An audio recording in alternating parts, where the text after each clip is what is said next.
ఎందుకంటే ఎప్పుడు వస్తూ ఉంటారు వీక్లీ ఉంటారు. మీ అందరికీ వీళ్ళు ఎంత పని చేసినా లేదంటే ఇంత కష్టపడ్డా వాళ్ళు ఒకటే. మీతో పాటు ఎవరు మీ వెనకాల ఉంటారు చెప్పండి? మీతో పాటు మిమ్మల్ని వదలకుండా ఉండే ఒకే ఒక మనిషి ఎవరు? చదువు, దాంతోపాటు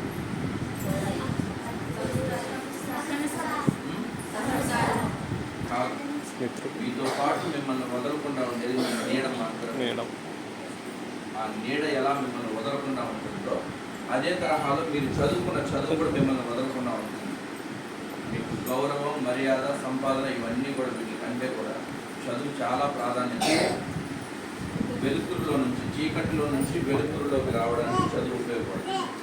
చీకటిలో ఉండాలన్నా వెలుతురులో ఉండాలన్నా అది నిర్ణయించుకోవాల్సింది మీరే.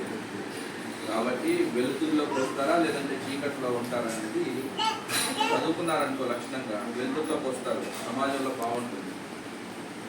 వీరందరూ కూడా బాగా చదువుకొని మంచి మార్కులు తెచ్చుకోవాలి. ఏదైతే హాస్టల్ ఉందో ఈ హాస్టల్కి మంచి పేరు తీసుకురావాలి.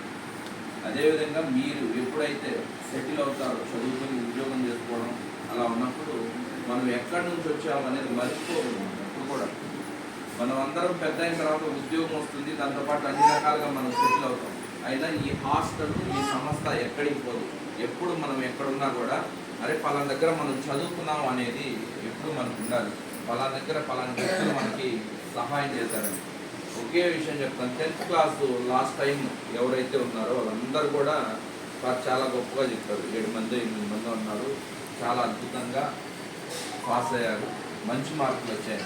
ఆ మంచి మార్కులు రావడానికి సార్తో పాటు ఉన్న సిబ్బంది వీళ్ళందరూ కూడా ఎన్ని రకాల ప్రయత్నాలు చేశారనేది ఎవరికి తెలియదు. వాళ్ళ పేరెంట్స్కి కానీ వాళ్ళకి కానీ బయట నుంచి టీచర్స్ని తీసుకొని రావడం, పొద్దున్నే క్లాసులు పెట్టడం, లేదంటే మీకు స్టడీ పెట్టడం, ఎగ్జామ్స్ పెట్టడం, వీళ్ళకన్నిటికీ వీళ్ళందరి కృషే మీరు ఈరోజు మంచిగా చదువుకొని సక్సెస్ అవుతున్నారు అని అంటే ఆ కృతజ్ఞత భావం ఉన్నంత వరకు ఎవరికి ఏమి ఇబ్బందులు ఉండవు.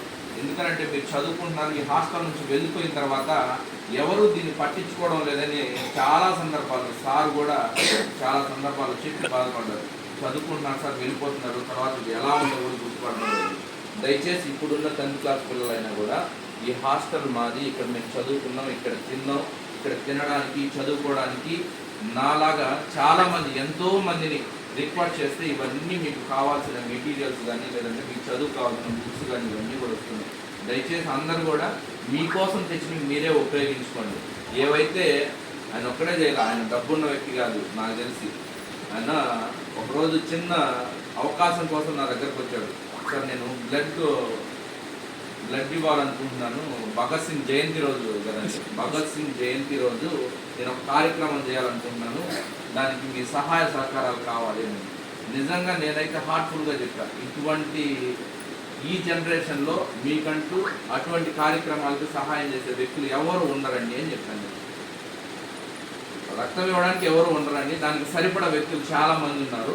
ఈరోజు రాజకీయ నాయకులు చుట్టూ ఎవరైతే తిరుగుతున్నారో వాళ్ళైతే వాళ్ళకు ఒక యూత్ లేదంటే ఇంకోటి ఉంటుంది. ఎందుకంటే 24 గంటలు వాళ్ళకి డబ్బులు పాడు మంచి చెడ్డ ఖర్చులు పెడతా ఉంటారు. కాబట్టి వాళ్ళు అడిగితే ఒక 10 మంది పిల్లల వరకు పోయి రక్తం ఇస్తారు. అంతేగాని న్యాయంగా మంచి కోసం కొట్లాడేటప్పుడైతే ఇటువంటి వాళ్ళు ఎవరు మనకు సహాయం చేయరు. బట్ నేను అర్థంగా చెప్తున్నాను కాబట్టి మీరేం బాధపడద్దని నేను చెప్పాను.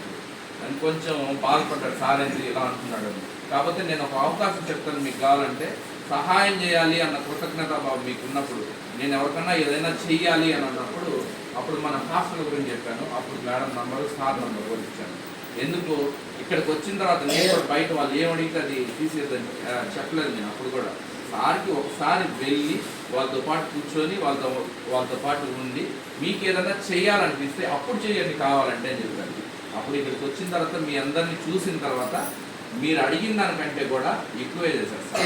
నిజంగా నాకు తెలిసి 86,000 రూపాయలు అతని దగ్గర కాదు, మిగతా వాళ్ళందరి దగ్గర కూడా 46 మంది 80 మంది దగ్గర డోనర్ల దగ్గర ప్రతి ఒక్కరి దగ్గర ప్రతి రూపాయి కూడా దాంట్లో ఈ లిస్టులో అయితే ప్రతి రూపాయి కూడా ఎవరెవరి దగ్గర తీసుకొచ్చాను అనేది కూడా చాలా ఇప్పుడు చాలామంది చాలా రకాలుగా చాలా సంవత్సరాలు చెప్తారు, డబ్బులు వాడు మంచి చెడ్డ ఇవన్నీ వసూలు చేస్తారు. కానీ నేను ఎవరి దగ్గర నేను పలానా మనిషి దగ్గర ఎందుకు చెప్పానని చెప్పి తెచ్చానని ఎవరు చెప్పుకోరు.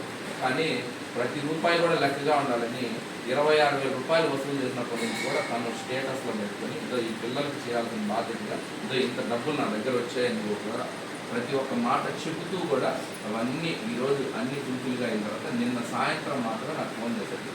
సార్ మీరు వాళ్ళ దగ్గరికి వెళ్ళమన్నారు కదా, వెళ్ళాను, వాళ్ళకి ఏం కావాలో అవన్నీ కూడా సమీకరించాను సార్, 11 గంటలు మీరు కూడా వస్తే బాగుంటారు.